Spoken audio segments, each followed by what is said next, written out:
नमस्कार विद्यार्थियों, अंतर्जाल के माध्यम से संचालित स्नातक प्रथम वर्ष के द्वितीय प्रश्न की ऑनलाइन कक्षा में मैं डॉक्टर कौशल किशोर गोठवाल आप समस्त विद्यार्थियों का हार्दिक स्वागत करता हूं। जैसा कि आप सभी को विदित है कि हम द्वितीय प्रश्न पत्र के अंतर्गत नारायण पंडित जी द्वारा रचित हितोपदेश नामक ग्रंथ के मित्र लाभ प्रकरण का अध्ययन कर रहे हैं। तो आज हम हितोपदेश के मित्र लाभ के अंतर्गत प्रस्ताविका के श्लोकों को कर रहे हैं। अगला श्लोक प्रारंभ करते हैं। देखिए, अत्यंत ही महत्वपूर्ण श्लोक है, छोटा सा। उद्यमेन ही सिद्ध्यन्ति कार्याणि न मनोरथैः न हि सुप्तस्य सिंहस्य प्रविशन्ति मुखे मृगाः। वापस से देखेंगे, उद्यमेन ही सिद्ध्यन्ति कार्याणि न मनोरथैः न हि सुप्तस्य सिंहस्य प्रविशन्ति मुखे मृगाः। अर्थात कार्य अर्थात परिश्रम से ही सिद्ध होते हैं। सभी कार्य परिश्रम से ही सिद्ध होते हैं। उद्यमेन ही सिद्ध्यन्ति कार्याणि केवल मनोरथों से नहीं, केवल इच्छाओं से नहीं होते हैं। सोते हुए सिंह के मुंह में पशु मृग आदि जो है अपने आप प्रविष्ट नहीं होते हैं। अर्थात पशुओं को पकड़ने के लिए, शिकार करने के लिए सिंह को भी परिश्रम करना पड़ता है। देखिए, यहाँ पर पहले बात एक बताई है, उद्यमेन ही सिद्ध्यन्ति कार्याणि न मनोरथैः। इस पंक्ति का तात्पर्य है समस्त कार्य परिश्रम से ही सफल होते हैं, सिद्ध होते हैं, केवल इच्छाओं से नहीं होते हैं। अब दूसरे में उदाहरण बताया गया है। कैसे? उदाहरण यहाँ पर लिखा है, न ही सुप्तस्य सिंहस्य प्रविशन्ति मुखे मृगाः। अर्थात सुप्तस्य सिंहस्य मुखे मृगाः न प्रविशन्ति। अर्थात तात्पर्य क्या हुआ? तात्पर्य यह हुआ, सोते हुए सिंह के मुंह में मृग इत्यादि पशु अपने आप प्रविष्ट नहीं हो जाते हैं। अर्थात पशुओं को पकड़ने के लिए, पशु आदि का शिकार करने के लिए सिंह को भी प्रयत्न करना ही पड़ता है। अतः परिश्रम के महत्व का प्रतिपादन प्रस्तुत श्लोक में किया गया है। कार्याणि कर्माणि उद्यमेन उद्योगेन ही निश्चयेन सिद्ध्यन्ति यानी संलानि यानी सफलानि भवन्ति। सिद्ध्यन्ति मतलब सफलानि भवन्ति। मनोरथैः यानी इच्छा भी, न यानी नहीं। सिद्ध्यन्ति ठीक है, मृगाः हरिणाः सुप्तस्य निद्रितस्य सिंहस्य मृगेन्द्रस्य मुखे आनन मध्ये स्वयमेव प्रविशन्ति प्रवेशं न कुर्वन्ति। सिंहस्तु तेषां वधार्थं प्रयत्नं करोति इति भावः। आगे देखिए, उद्यमेन उत प्लस यम प्लस घय बराबर करणे तृतीया उद्यमेन। आगे ही अव्यय है। मनोरथ मनसः रथः मनांसि रथ इव तैः मनोरथैः। आगे देखिए, यहाँ पर उपमिति समास है। सुप्तस्य स्वप प्लस कृत षष्ठी विभक्ति एकवचन सुप्तस्य। सिंहस्य हिंसतीति सिंहः तस्य प्रविशन्ति प्रधातु क्या प्र उपसर्ग विष धातु लट लकार और प्रथम पुरुष बहुवचन प्रविशति प्रविशतः प्रविशन्ति। तो प्र उपसर्ग विष धातु लट लकार परस्मैपदी धातु है विष और लट लकार प्रथम पुरुष बहुवचन का रूप है। प्रस्तुत श्लोक में अनुष्टुप छंद का प्रयोग किया गया है। अगला देखिए,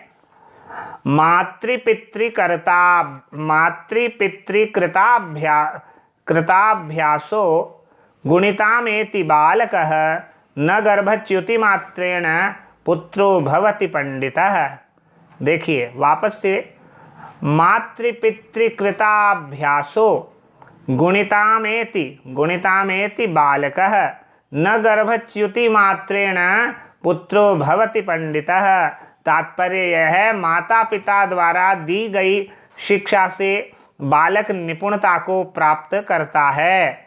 ये लिखा है यहाँ पर, मातृपितृकृताभ्यासो गुणितामेति बालकः, अर्थात माता पिता के द्वारा दी गई शिक्षा से ही बालक निपुणता को प्राप्त करता है।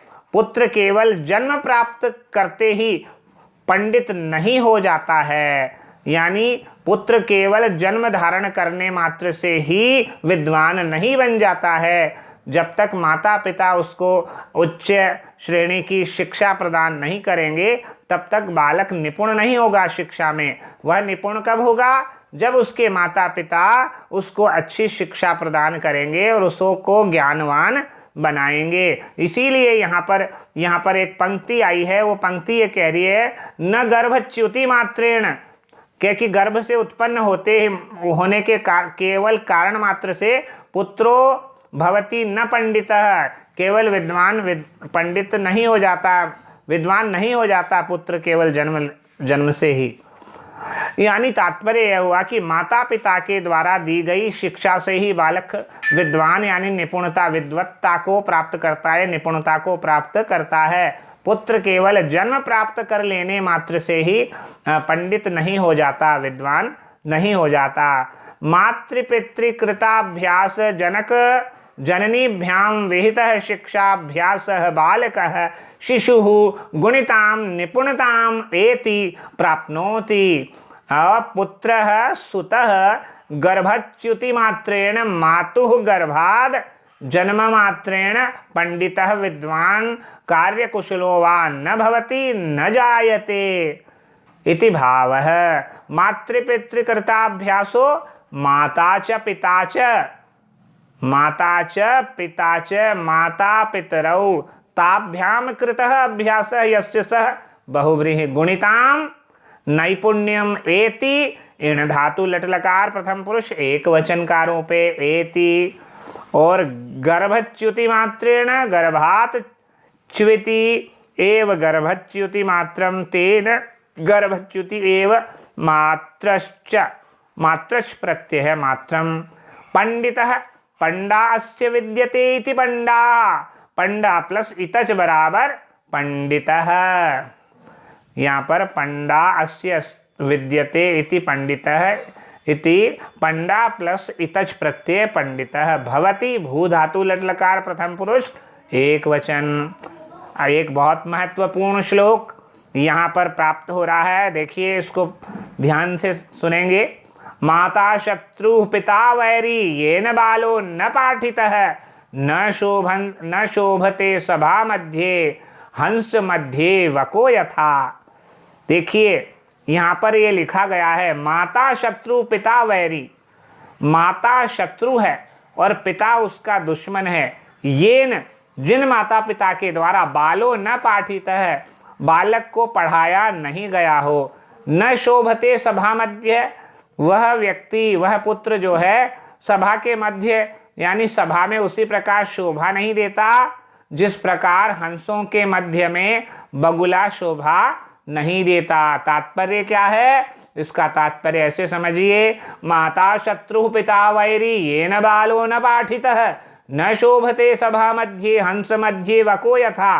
अर्थात माता शत्रु है एवं पिता उसका वैरी है, दुश्मन है, जिसने अपने बालक को पढ़ाया नहीं, उस बालक के लिए उसकी माता जो है उसके लिए शत्रु है, उसके पिता उसके लिए जो है वैरी है, उसके दुश्मन है। जिसने अपने बालक को, ऐसे माता पिता जिसने अपने बालक को पढ़ाया नहीं है, शिक्षा प्रदान नहीं की है, वह विद्वानों की सभा में, वह मूर्ख पुत्र विद्वानों की सभा में उसी प्रकार शोभा नहीं प्राप्त करता है जिस प्रकार हंसों के मध्य बगुले की तरह विद्वानों की सभा में शोभा नहीं पाता। जैसे हंसों के मध्य बगुला सुशोभित नहीं होता है, वैसे ही हंसों के मध्य जैसे बगुला सुशोभित नहीं होता, उसी तरह विद्वानों की सभा में वो मूर्ख पुत्र भी शोभा प्राप्त नहीं कर पाता है। यह बताना ही इस श्लोक का मूल मंतव्य है। व्याख्या में करेंगे तो सा माता जननी तस्य बालस्य शत्रुः रिपुः सह पिता जनकः तस्य वैरी अरिः यया मात्रा येन पित्रा च बालः स्वस्य बालकः न पाठितः न शिक्षितः हंस मध्ये यानी चक्रांगानां मध्ये यथा वकः कहवः न शोभते न विराजते तथैव सभा मध्ये विद्वान मंडल्याम मूर्खोपि न शोभते। ये यहाँ पर बताया गया है। पाठितः पठ प्लस णिच बराबर कृत प्रत्यय जोड़ने पर पाठितः। सभा मध्ये सभायाः मध्यम इति सभा मध्ये तत्पुरुष। हंस मध्ये हंसानां मध्यम षष्ठी तत्पुरुष हंस मध्ये तस्मिन् हंसास्तु श्वेत गरुतश्च चक्रांगा मानसौकसः इत्यमरः वकः अथ वकः कहवः इत्यमरः।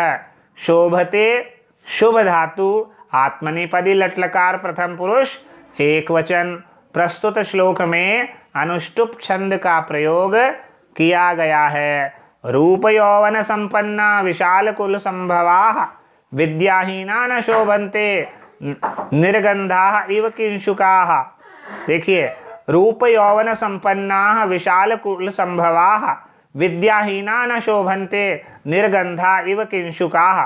तात्पर्य क्या हुआ? रूप और यौवन से संपन्न तथा उच्च कुल में उत्पन्न परंतु विद्या से रहित व्यक्ति गंध रहित पलाश के फूलों के समान शोभायमान नहीं होते हैं। देखिए वापस से, रूप यौवन संपन्ना विशाल कुल संभवाः, रूप यौवन संपन्ना विशाल कुल संभवाः विद्याहीना न शोभन्ते निर्गंधाः इव किंशुकाः। तात्पर्य क्या होता है? रूप एवं यौवन से संपन्न यानी रूप और यौवन से संपन्न तथा विशाल कुल संभवा उच्च कुल में उत्पन्न होने वाले ऐसे परंतु विद्या से रहित मनुष्य व्यक्ति गंध रहित, गंध निर्गंधा, गंध रहित कौन सा पुष्प? गंध रहित पलाश के किंशुक के फूलों के समान, किंशुका किंशुक के फूलों के समान शोभायमान नहीं होते हैं। तात्पर्य ऐसा है कि किंशुक का जो फूल होता है सुंदर तो बहुत होता है किंतु उसमें कोई गंध नहीं होती, कोई खुशबू नहीं होती है। निर्गंधा इव किंशुका। तो प्रस्तुत श्लोक में उपमा अलंकार का प्रयोग किया गया है। रूप और यौवन से संपन्न तथा उच्च कुल में उत्पन्न होने पर भी परंतु विद्या से रहित व्यक्ति की तुलना गंध रहित पलाश के या किंशुक के फूल से की गई है। ये यहाँ पर उपमा अलंकार की विशेषता घटित हो रही है। प्रस्फुटम सुंदरम साम्यम उपमेत्यभिधीयते, प्रस्फुटम सुंदरम साम्यम उपमेत्यभिधीयते, यह उपमा अलंकार का लक्षण है। यहाँ पर व्याख्या अगर करेंगे तो विद्याहीनाः विद्या शून्या जनाः रूप यौवन संपन्नाः सौंदर्य तरुण तारुण्य संयुक्ताः विशाल कुल संभवाः उच्च कुलोत्पन्नाः अपि निर्गंधा गंधरहिताः किंशुकाः पलाश पुष्पाणि इव यथा न शोभन्ते न हि विराजन्ते इति भावः। अब देखिए, रूप यौवन संपन्नाः, इसका होगा यूनः भावः यौवनम रूपम च यौवनम च रूप यौवने द्वंद्व समास ताभ्याम संपन्ना सम तृतीया तत्पुरुष सम प्लस पद प्लस कृत संपन्न और संपन्न। ठीक है, आगे विशाल कुल संभवा विशालम च तत्कुलम च कर्मधार्य विशाल कुल तस्मिन् संभवा येषाम ये बहुव्रीते संभव सम उपसर्ग भूधातु अपप्रत्यय संभव। विद्याहीना विद्ययाहीना इति विद्याहीना तत्पुरुष समास निर्गंधा नास्ति गंधो येषाम ते बहुव्रीक निर्गंधा। तो किंशुका यानी पलाशे किंशुक पर्णो वात वात पोथ इत्यमरः। इव के प्रयोग से मूर्ख और किंशुक में उपमान उपमेय भाव होने से प्रस्तुत श्लोक में कौन सा अलंकार है? उपमा अलंकार का प्रयोग किया गया है। अगले श्लोक हम अगले वीडियो में करेंगे। तब तक के लिए यहीं विराम देते हैं। नमस्कार, धन्यवाद।